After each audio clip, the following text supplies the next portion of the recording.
Good morning, everyone. This meeting of the Mobile County Commission is now called to order. If you would please stand for our invocation, which will be given this morning by Mr. Robert Adams. And please remain standing for the Pledge of Allegiance to the flag. Let us pray.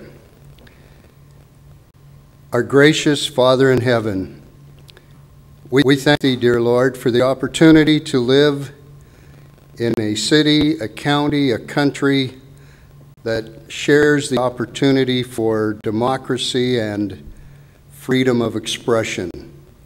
We ask in our county leadership that they can guide in a manner pleasing to Thee and recognizing all that they have on their shoulders to help this county be stronger and thrive.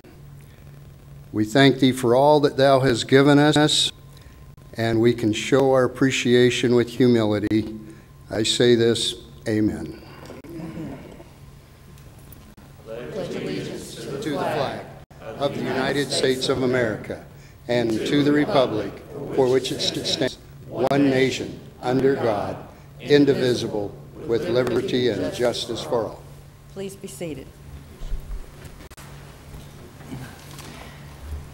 This morning, first order of business, we have a resolution to present in honor of the Mobile Bar Association's 150th anniversary. Mr. Mark Newell, would you please join us up front? And you're presenting.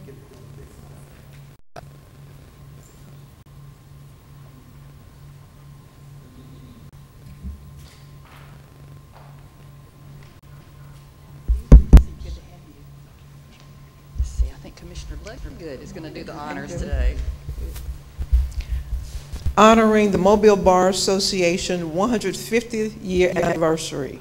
Whereas Mobile County recognizes that access to legal information and resources is vital to assure equal access to justice and civic participation, and whereas in April of 1869, the Mobile Bar Association was incorporated by filing its Declaration of Incorporation pursuant to the Revised Code of Alabama of 1867. At that time, the association had 32 members who paid collateral at varying levels to start the association, and whereas it is one of the oldest bar associations in the United States, its established objectives were to create a law library in the city of Mobile, to increase professional learning, and to cultivate friendly intercourse among the members of the bar. And whereas now, 150 years later, Mobile Bar Association has more than 1,000 members, a committee that still assists with the law library, and its mission remains the same: to elevate the legal profession to the highest possible standard, provide professional development, and cultivate networking opportunities among the members of the Mobile Bar. Now, therefore, let it be resolved that the Mobile County Commission does hereby recognize the Mobile Bar Association for 150 years of distinguished service. Further, we support its continuing efforts to ensure equal access to justice for all residents. And it's signed by all the commissioners, attested to by Glenn Hodges, administrator. Wonderful. Thank you.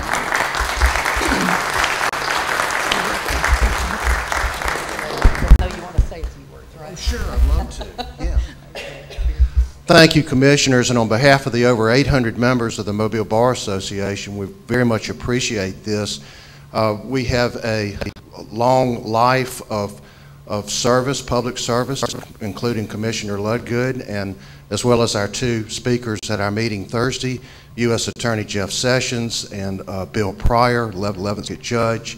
We have many, many more members who are involved in access to legal aid to the poor.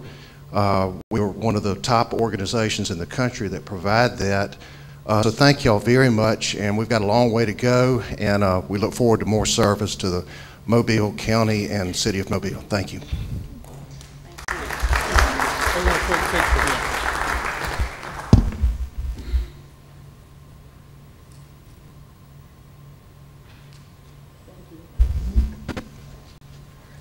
Commissioners, if you'll stay.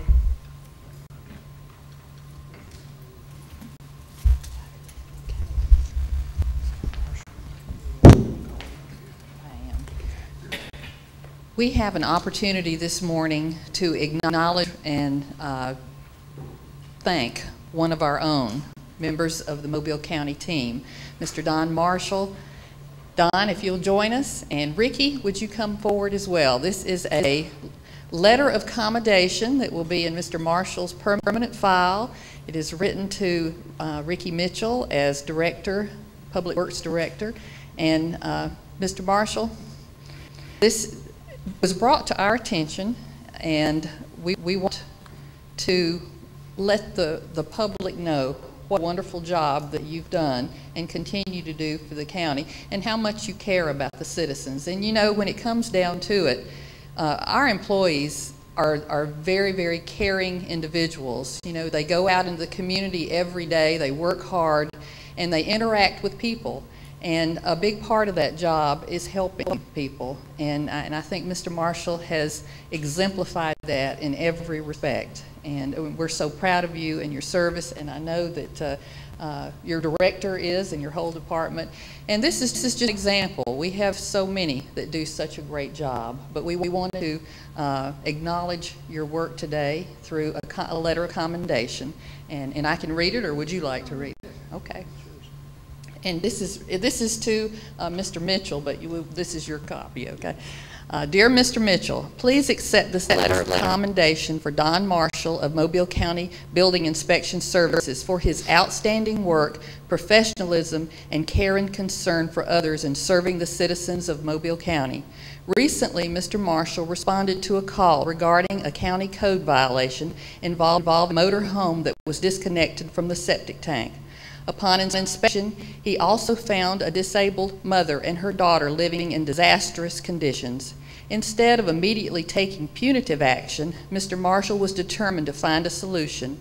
Mr. Marshall reached out to a local nonprofit, which was able to assist in running a sewage line from the septic tank to the motor home. Subsequently, the nonprofit was able to donate and set up a mobile home and furnishings for this family, and provided services which included drilling a water well for the new home. Mr. Marshall has gone above and beyond the call of duty in performing his responsibilities as Chief Building Inspector by providing additional assistance to citizens in need.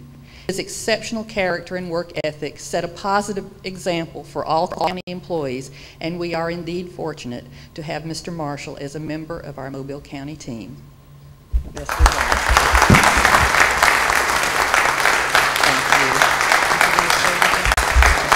Did you want to say something?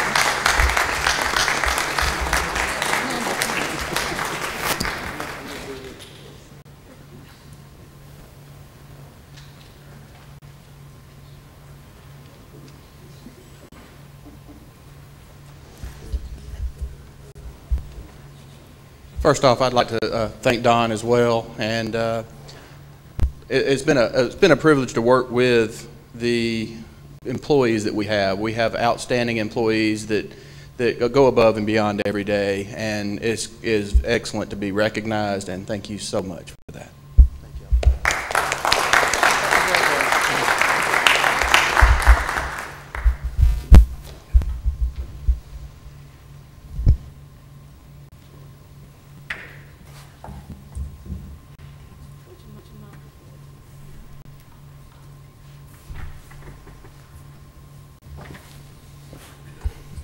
Okay, we have a couple of introductions today. We have some special guests with us. First of all, our juvenile court judge, Judge Edmund Naiman. We are so happy and pleased to have you. It's always great to have you here with us, and I know you have an introduction to make of the new detention superintendent at Strickland Youth Center. So if you'll please come on up and make that introduction. Okay, well, I just want to tell you, thank you, commissioners, for allowing me to speak about just an incredible person. It is good news for the Youth Center, and it is even better for the citizens of Mobile County. But this beautiful lady here is going to make Youth Center history. In its 47 years, we've never had a female as superintendent of detention or an African American. And so she is making two firsts at this stage. But we're not doing this to be able to rattle off a list of firsts. We are doing this to make our center the best in the nation, not just the state. And this lady, I refer to as the mother of our court, right? She is strong, she is inspiring, and more importantly, she is good. And she is going to be good for the citizens of our county. Can I just give like one little Absolutely. Autobiography of her? And this is Marquita Marquita Arobas. Arobas. Marquita Arobas.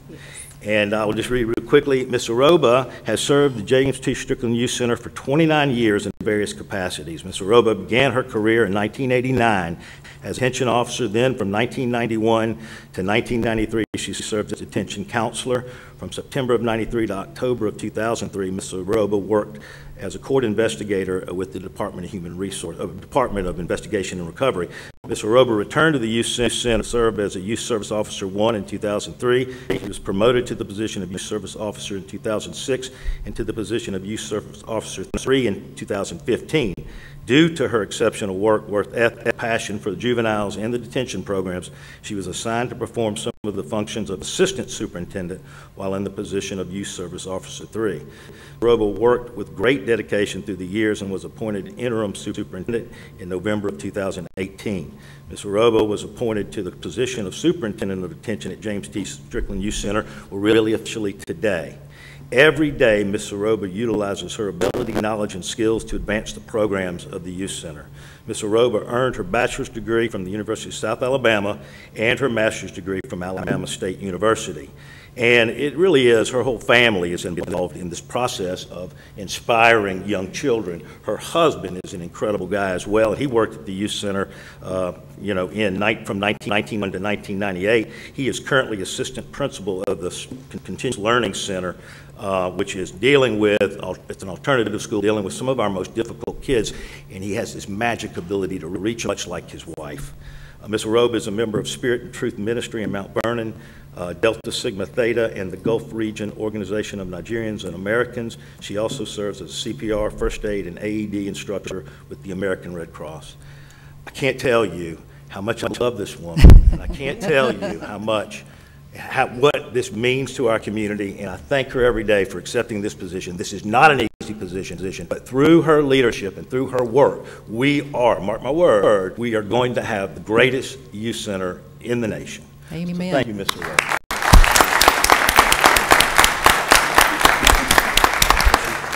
Ms. Aroba, we, on behalf of the Commission, we are absolutely thrilled to have you here at Strickland Youth Center. Thank you for sharing your time and talents.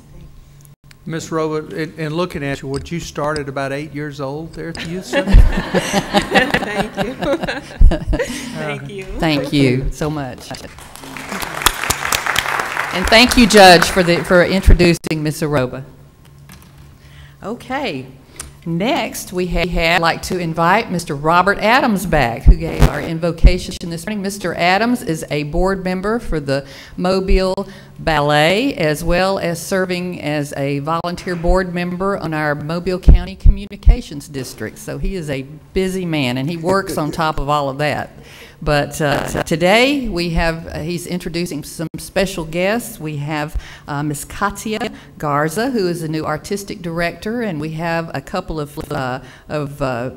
featured dancers, Tyrone Reese and Reginald Turner. And Mr. Adams, would you tell us more about what's happening at Mobile Ballet and about the people who are with you here today? Thank you. Thank you for the opportunity, Madam President, Commissioners.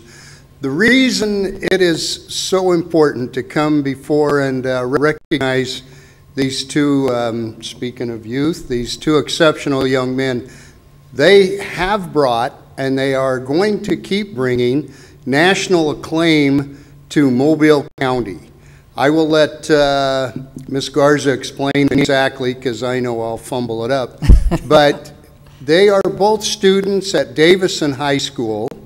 They received scholarships. There was an international competition a little bit ago in Houston. They were highly recognized by Joffrey Ballet, American Ballet, and they will be going to a competition in New York.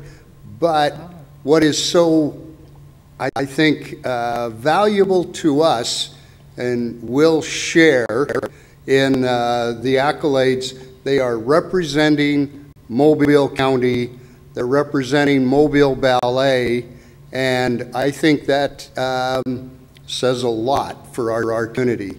Could I ask Ms. Garza to explain exactly? Certainly. By the way, at that same international competition, the judges selected the most outstanding instructor, and that was Katia Garza. All right.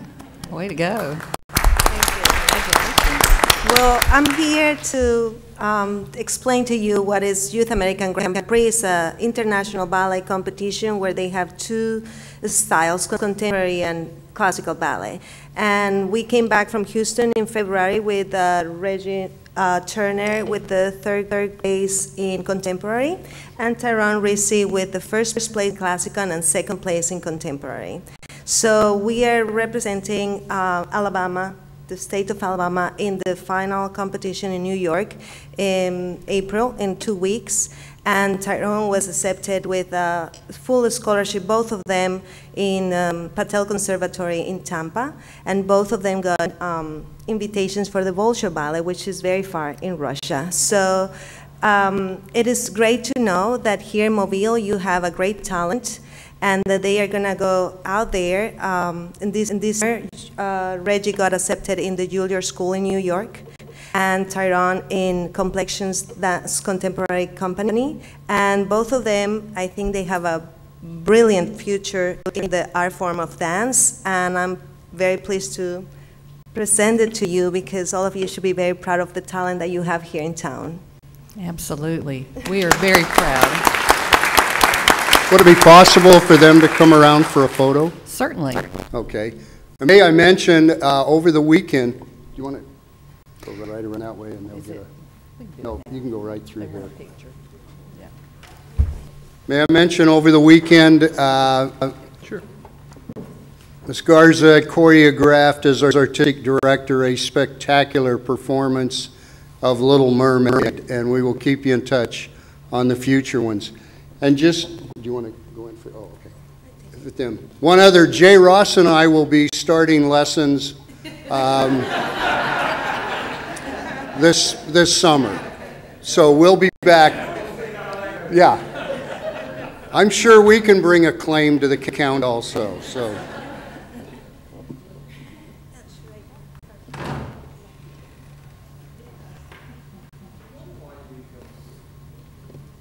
Thank you. No. Sure. Yeah.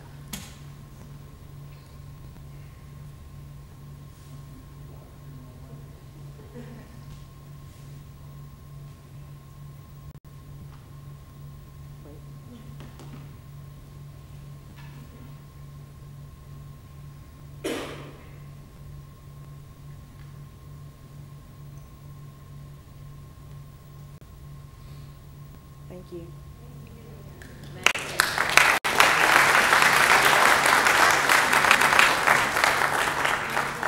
Thank you, and we will give you an update on the competition once it's completed. Thank you for your time. Oh, yes.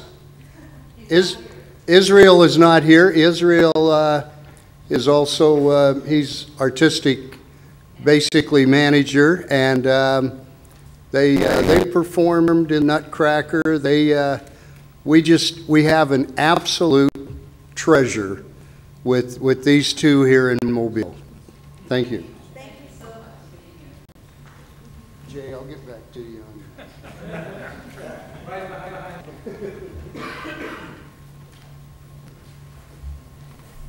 That is exciting to hear about that kind of talent and such wonderful instruction at the Mobile Ballet. And I know that from personal experience, I had a daughter who was there for about 4 years, many years ago, but wonderful instruction. Okay. I think we are, do we have any speakers signed in? Yes, ma'am, we do. Angela Goudreau would like to address the commission. Okay. I'd like to remind our speakers that you have 5 minutes, and at 4 minutes, 30 seconds, the timer will go off. If you'd wrap up your comments at that point, please. Yes, thank you. If you will, just repeat your name and give your address for the record, please. Good morning. Good morning. Good morning. My name is Angela Goodrow. 14710 Grand Forks Road North, Grand Bay, Alabama. Okay. I'm coming today. I was told Wednesday Angela, that You might want to pull Try to this. get that speaker Yeah. a little closer to you there. I was left a message Wednesday that the petition for road maintenance was going to be recommended to be rejected. And I just wanted some clarification and respectfully ask if we could postpone this just until we can get the proper information that they may need to support the signatures. I'm not familiar. Commissioner Carl, are I'm you familiar with it. I don't know, from a legal standpoint, can we do it? I don't mean to put you on the spot there, Jay, but it's your spot. Commissioner, as I've explained to Angela Goodrow, there are two pieces of property of all of the group that don't unfortunately meet the test based on the local act. And all residents on either side of this road have to sign the petition.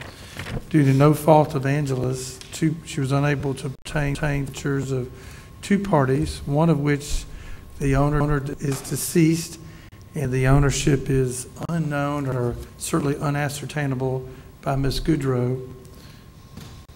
Second parcel, I'm told, is a lease to purchase that did not transfer title to the property. I think both of these are correctable, but perhaps not in a time frame under the local act. And for the benefit of those two commissioners, I have given Ms. Goodrow my promise that I would help her correct these two deficiencies such that when she brings the petition back in January of 2019, those two 2020, those two deficiencies would be resolved. Yes, ma'am. Excuse me.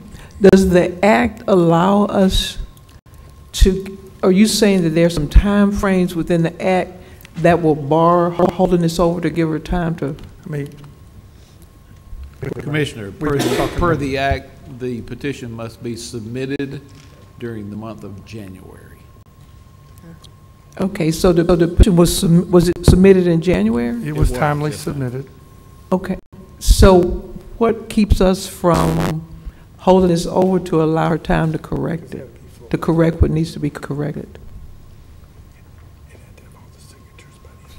Yes, per the act, Commissioner, the petition must be submitted during the month of January, and the petition must be complete with 100% of the property owner's signatures, and that unfortunately was not the case. That there are two that are not signatory to the petition.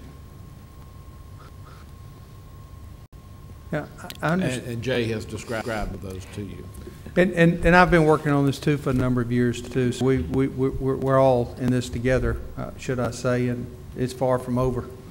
It's far from over. We're going to get those names. We're going to get that submitted. We're going to see if we can get it passed through this commission. But is there anything stopping us? And that's what I was asking Jay from a legal standpoint, from holding it, giving them a chance to adjust it and/or fix it, and then bringing it back to us at a later date this year? Commissioner, what Brian and I interpret the statute, it had to be complete with the proper names by the last day of January. And that's the technical problem that we have. I think both can be cured. One's going to be a little bit more time consuming than the other. And I don't, we're going to have to probably open Commissioner Logan involuntary estate to determine the heirship, or at least run those people down and get an heirship affidavit for everybody and have those properly recorded. The other parcel may not be so difficult to fix. But this can be cured by January of 2020. Clearly, it can be cured by January. In all due respect to Angela's lawyer, and she's not a legal well-versed, she's legally versed, no doubt, but not well-versed in real estate law. And as I told her, and I tell all three of you, I give her my word, I will help her correct these two problems. so that we meet the letter of the act when we bring it back before this commission in January. And one less thing that the county engineers hopefully will have to worry about as they, go through this process. It's only been done once since it's been passed, once or twice. Oh, we did a few of these in the late 1990s and early 2000s. Since that time, the commission has not funded the Dirt Road Act. This is the first petition that has been submitted, I think, since 2001 or 2002. It's a difficult act to follow, quite frankly, commissioners. You have to tip your hat to Ms. Goodrow. She's been very diligent in pursuing this, and unfortunately, she ran into two legal complex issues that, quite frankly, a layman would have a very difficult time figuring out. It's going to require some legal help, and Jay has graciously agreed to help her. So I'm just trying to get this right. So the act says specifically that when the petition is filed in January of whatever year it is, that it must be complete. I mean, does the act itself bar an opportunity to amend? Because that's even more strenuous. I mean, you can file something in court, and you have opportunities to, all along. Are you saying that this statute says it's got to be 100% complete, or are we interpreting it that way? Statute speaks to it's a 12-year run. It's a 12-month run. It's a pretty strenuous deal, and it 30 days there are benchmarks. There's nothing in the act that says you can cure it by later subsequent filings 3 and 4 months later. So, is there anything that says you can't? Yeah. It's not addressed, quite frankly. Not addressed at all. It just states that the petition must be submitted before the 31st day of January, and that it must be 100% complete for the commission to take action, subsequent action.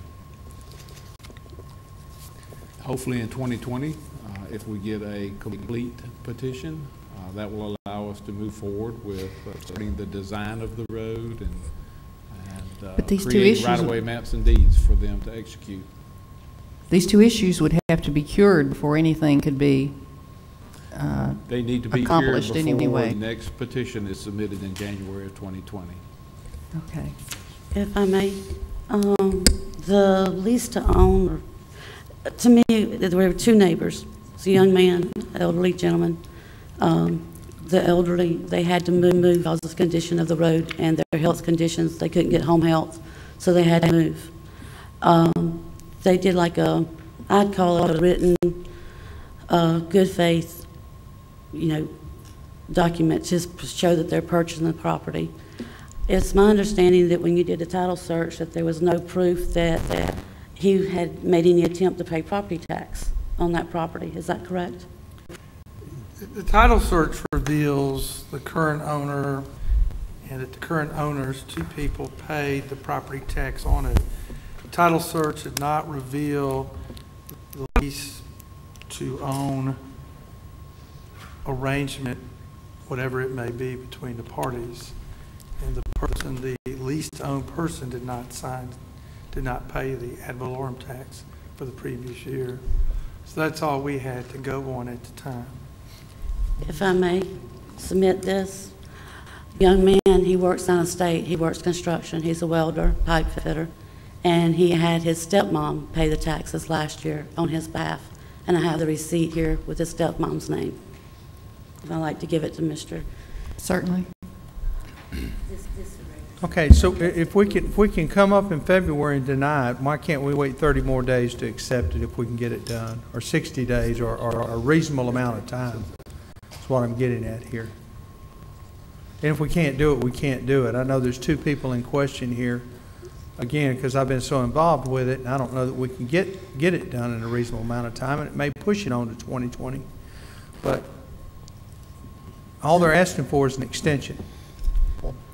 Just give me 2 weeks to get in touch with that attorney to show, like Brian, you offered if I was willing to give a affidavit that I've tried earnestly and had proof that that one property had no heirs, no will, that if I was willing to put my name on that statement, that would be sufficient for this petition.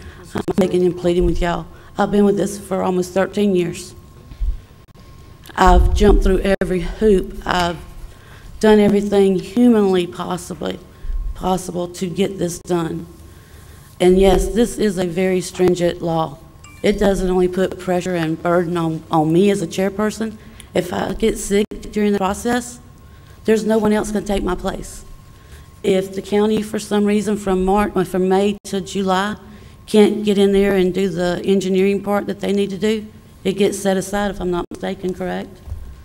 If the utilities from, I guess, August, after they get their report from the engineering department, from August to their timeline, if they don't get those utilities relocated, we have to start over again.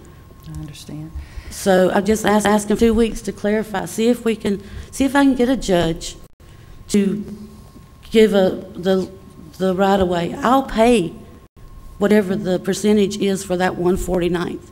I'll pay for that person's culvert out of my pocket, but I can't get a dead man's signature. And Jay, y'all knew this 2017. Ms. Goodrow, I think we all feel your frustration. I think we would all like to see this happen. I know y'all but we would. can't do what our legal department. I understand. We can't go against what the legal advice is. We have to rely on that. Well, from what I understood, the engineering department doesn't have to give me an answer until the end of April. So that means y'all don't have to rule on it today. And I can give you the documents to support the signatures, because the signature is correct. Justin Morey is purchasing that property. It was like a written gentleman's agreement type thing. It would stand up in court. Why won't it stand up in here? Mr. Ross, we're going to follow your advice. I don't know about what would, It should. we think the statute requires that the county engineer advise the county commission by the end of March. When I talked to Angela last week, if I thought there was any chance I could get an order from a court that authenticated ownership in 2 weeks from last Wednesday night, I would have done it, but I don't think that's practical or possible, since we just take some due diligence to run these people down. So the statute says that we have to act on the petition by the end of March? That's correct, Commissioner. By the end of April. By the end of March. I have to give a report to you about the adequateness of the petition as submitted, and also detail for you how many miles were paved in each commission district in the previous calendar year. But I'm talking about the act. Ms. Boudreaux seems to think it's April that the commission has to act. Is it March? Which one is it? It's the end of March, Commissioner, That we have to act? that I have to give a report to you before the end of March. Is there a deadline where the commission has to act on her petition, is my question. That I do not recall. End of April. That I do not recall. Jay? Commissioner Logan, I'm not answering because I don't remember that date, but I will check on it. You know, let me say this. I think the worst thing the commission could hold this over for the next meeting, and no harm, no foul if we find some room to maneuver. I'm not answering your question because I just can't recall the answer to your question about looking at statute. Well, why don't we just, at this point, let's just hold this over and you find the answers to those questions, and if there's any way you find any way you can maneuver her. If not, we're going to follow your legal advice. We don't have any other choice. Thank you. Thank you very much. And thank y'all all for your patience. I think Ms. Ms. Goudreau will Goudreau, deserve if a medal when this is If we over. get this done, will you promise me you'll never come back? No, I can't promise you that, but I love you. I was I just have kidding. met a lot of good people throughout this process. In the engineering department, Jay Ross and the commissioners, all three of y'all, Y'all have been so patient with me. It has been a learning process, and it is a very stringent law. Hopefully, the legislation that's going through right now, where we only have to have 90% of the signatures, hope and pray that one goes through. That will jump this hurdle. Thank y'all again. Have a good day. Thank you. Y'all too. Jay, let me know about the meeting. I will. Yes, ma'am. Thank you. Do we have any more speakers? No, ma'am, we don't. Okay, thank you. Okay, Glenn? Number 1, approve the minutes of the regular meeting of August 13, 2018. So moved. Second. Number 2, approve the list of claims. So moved. Second. Number 3, hold a public hearing so any citizen of the county shall be given an opportunity to be heard for or against any item related to the statement of revenues. This public hearing is now in session. Is there anyone here to speak for or against this matter? There being none, the public hearing is now closed. Number 4, approve determination that W. Brian Kelly II be permitted to acquire permanent status in the position of county engineer. So moved. Second. Congratulations, Brian. Number 5, approve determination that Richard Mitchell be permitted to acquire permanent status in the position of Public Works Director, Chief Engineer of the Division of Public Roads. So moved. Second. Congratulations, Ricky. We are very fortunate to have these two gentlemen. Thank you for the jobs you do.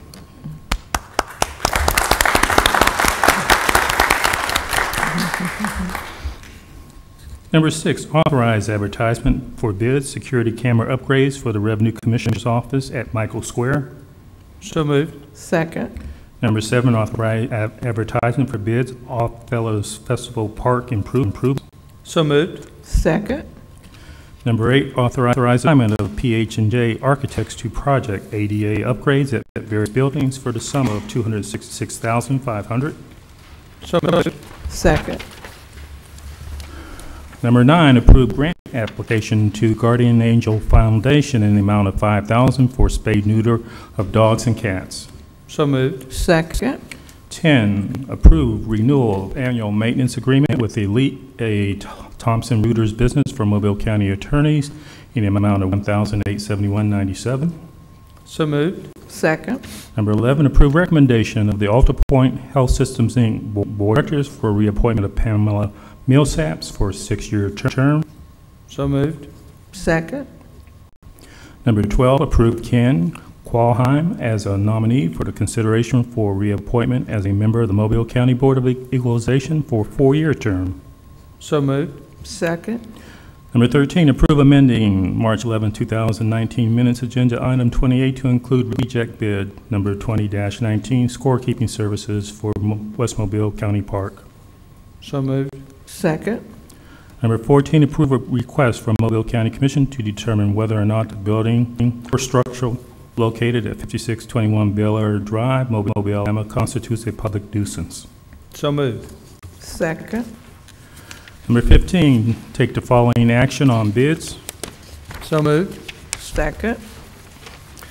Number 16, approve renewal of agreement with Terminex Commercial for liquid defense system for a period of 1/2019 through May 31st, 2020 in the amount of $541.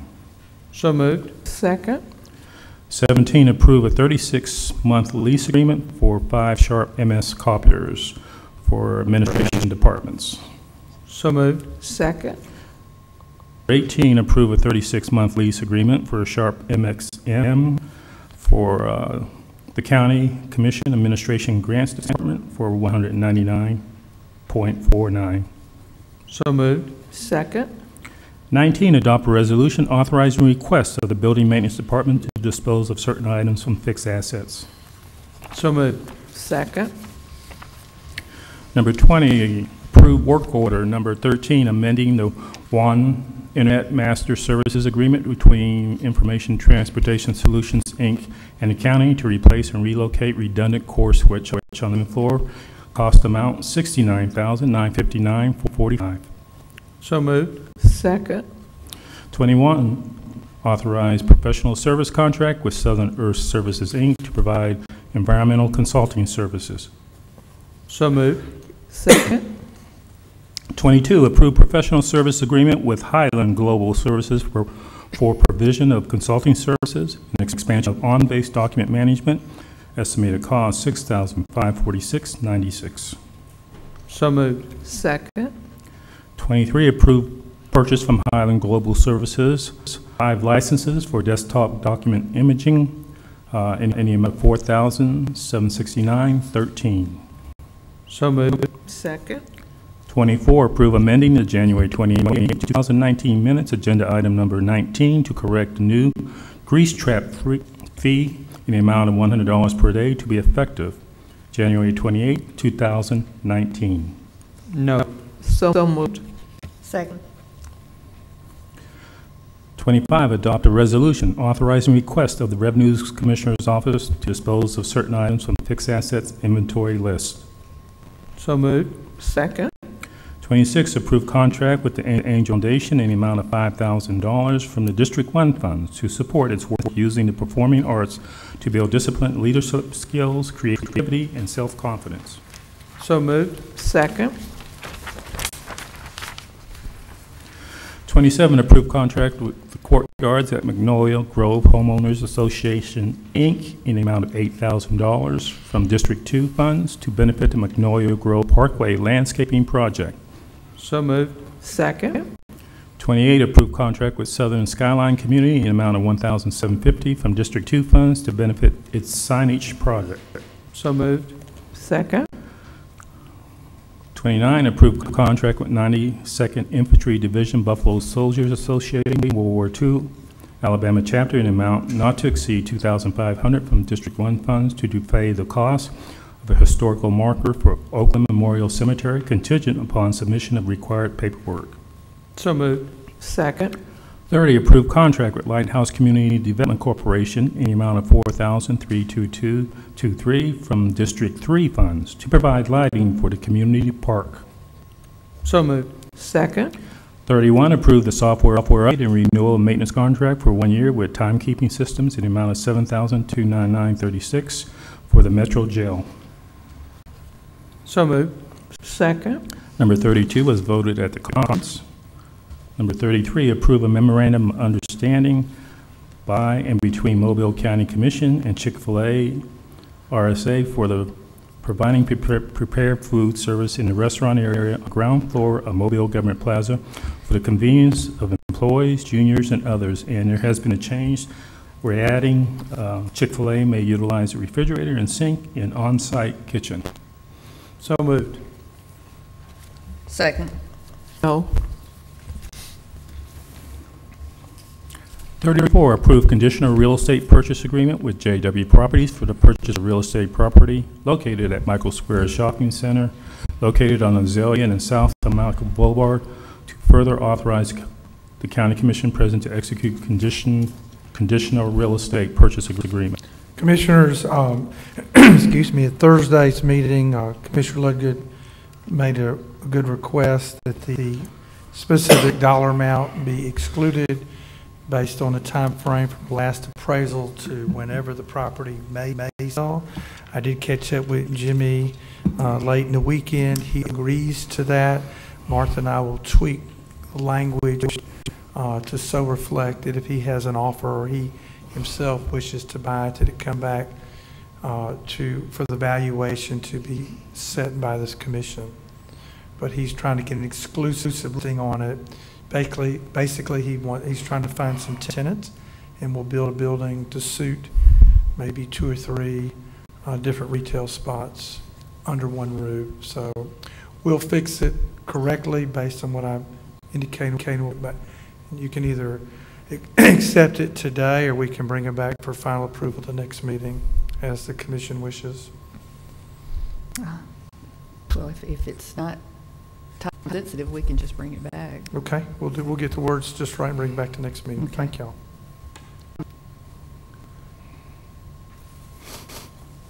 35, approve performance contract with Lisa A. Blunt to provide twice weekly after-hours exercise sessions for employees who wish to participate in connection with the weight loss incentive program at a cost of $1 per minute.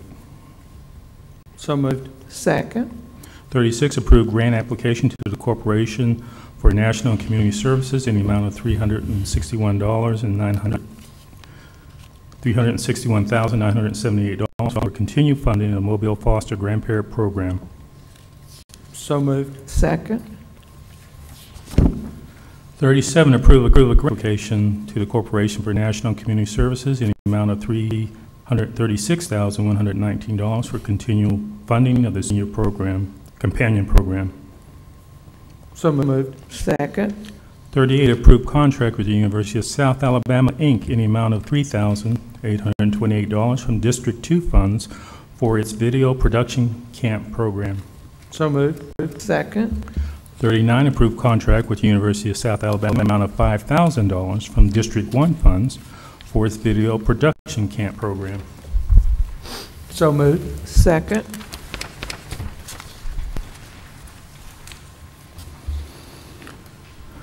Number 40, recommend award bid for project Schillinger Road North at Lamplighter Road, Silver Pine Road, signalization to Bagby and Russell Electric Company, Inc. for a low bid of $211,637.14. So moved. Second. Number 41, recommend authorize acquisition of property and acceptance of right-of-way deed and easement from the following property owners for the following projects: Johnson Road West and Philogene Road. So moved. Second. 42, recommend approve preliminary and final plat of re-subdivision of lots 1-3 and 31-34, blocks 3, Dawes Township, and approve preliminary and final plat of re-sub Laney's Paradise. So moved. Second. And 43, we are holding over. 44, recommend award bid for Haba Middle School track drainage repair to Crowley Construction for their low bid in the amount of $12,750. So moved. Second. 45, recommend approve supplemental agreement number 1 with Southern Land Development Project, Snow Road North of Brockton Road, Nursery Road, for the addition of curb and gutter to alleviate a utility conflict and extend contract time. Total amount $5,805.80. So moved. Second. And Commissioners, we have one add-on. Authorize letter to the United States House of Representatives, Congressman Bradley Byrne, for the support of grant funds to be included in the fiscal year 2020 federal budget for the grandparents program, the senior companion program, and entire senior volunteer program. So moved. Second. Number 46, Commission announcements and or comments. Commissioner Ledger and Commissioner Carl.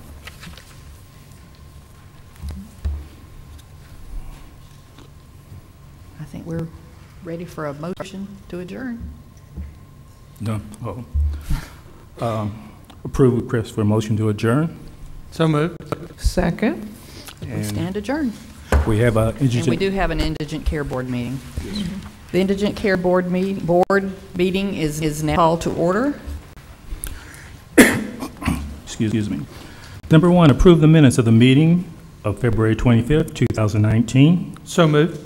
Second. Number 2, accept the report from the Mobile County Commission of the balance in the Indigent Fund at February 28, 2019. Funds available, $198,235.85.